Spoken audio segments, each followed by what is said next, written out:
Samantala, meron tayong minomonitor na low pressure area at nananatili yung tsansa nito na maging bagyo at pumasok sa loob ng ating area of responsibility. Manatiling may kaalaman at manatiling ligtas sa pamamagitan ng pagbisita sa aming YouTube channel para sa mga real-time na ulat panahon sa ating bansa. Laging tandaan, maging alerto at iba yung pag-iingat sa banta ng ulan, baha at pagguho ng lupa. Ngayon, oras na para marinig mula sa ekspertong meteorologist. Bibigyan tayo ng malalim na pagsusuri sa lagay ng panahon at ipapaliwanag ang anumang mahalagang kaganapan sa ating panahon ngayon o sa mga darating pang-araw. Patuloy pa rin umiiral ang northeast monsoon o amihan dito sa bahagi ng Luzon at Visayas kung saan dala pa rin ito yung malamig na panahon, lalong-lalo na sa madaling araw at meron pa rin tayong mga posibilidad ng mga pagulan na dulot nga ng amihan. Samantala, dulot pa rin ng amihan ay meron pa rin tayong nakataas na gale warning sa northern coast ng Camarines Norte, sa northern at eastern coast ng Sorsogon,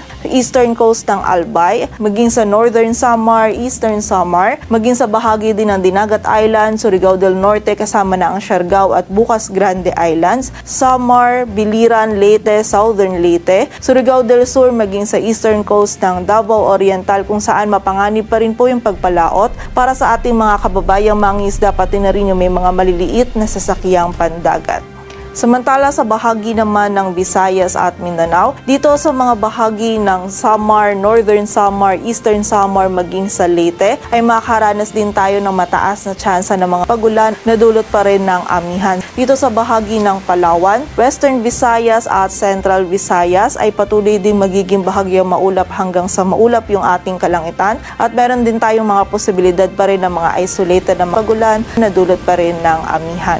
Dito naman sa bahagi ng Southern Leyte, maging sa Caraga, Davao Region, Camiguin, Misamis Oriental at Bukidnon ay magiging mataas pa rin po yung tsansa ng mga pagulan, pagkidlat at pagkulog dulot yan ng trough ng low pressure area. At nananatiling tsansa nito na maging bagyo at pumasok sa loob ng ating area of responsibility. So muli po, pag-iingat para sa ating mga kababayan sa posibilidad o sa banta ng mga pagbaha at pagguho ng lupa. Sa nalalabing bahagi naman ng Mindanao ay meron tayong mga tsansa pa rin ng mga isolated na mga pag-ulan dulot ng trough ng LPA at ng mga localized thunderstorms. Dito sa Metro Manila maging sa nalalabing bahagi pa ng Luzon ay patuloy nga magiging generally fair weather condition yung ating mararanasan.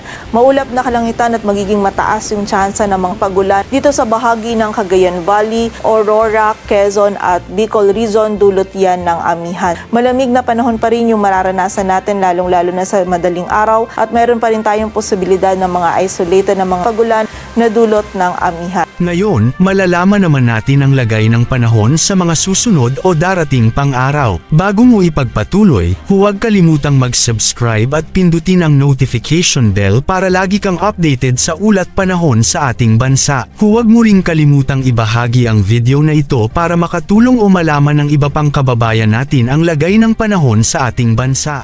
At para naman sa 3-day outlook ng mga key city ng Visayas, ang Metro Cebu at ang Tacloban City ay makakaranas po ng mataas na tsansa ng mga pag-ulan, pagkidlat at pagkulog, posibleng dulot yan ng trough ng low pressure area. So pag-ingat po para sa ating mga kababayan sa posibilidad ng mga pagbaha at pagguho ng lupa. Ngunit by Friday naman, meron pa rin tsansa ng mga isolated na mga pag-ulan, dulot yan ng mga localized thunderstorm. In the next 3 days ay patuloy nga po makakaranas ng bahagyang maulap hanggang sa maulap na kalangitan ang malaking bahagi ng Luzon, kasama na po dyan ng Metro Manila, Baguio City at Legazpi City at meron lamang tayong mga tsansa pa din ng mga pag-ulan na dulot pa rin po ng amihan.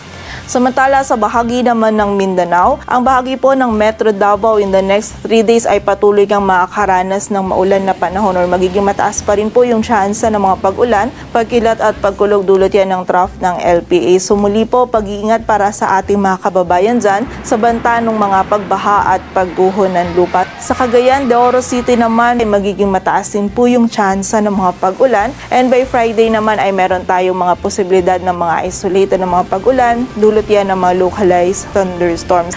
Sa Zamboanga City naman, by Wednesday and Thursday, meron din tayong tsansa ng mga isolated na mga pag-ulan and by Friday naman, ay magiging mataas po yung tsansa ng mga pag-ulan dulot yan ng trough ng LPA. So muli po, pag-iingat para sa ating mga kababayan sa banta ng mga pagbaha at pagguho ng lupa. Yan muna ang ating weather update ngayon. Sana ay nakita ninyo ang broadcast na ito na nagbibigay kaalaman at kapaki-pakinabang. Maraming salamat sa DOST Pag-asa sa pagbabahagi ng kanilang mahalagang insight o ulat panahon. Samahan kami sa susunod para sa higit pang mga weather update sa ating bansa at manatiling nakatutok sa weather update ng bansa at huwag kalimutan i-share at mag-subscribe na rin.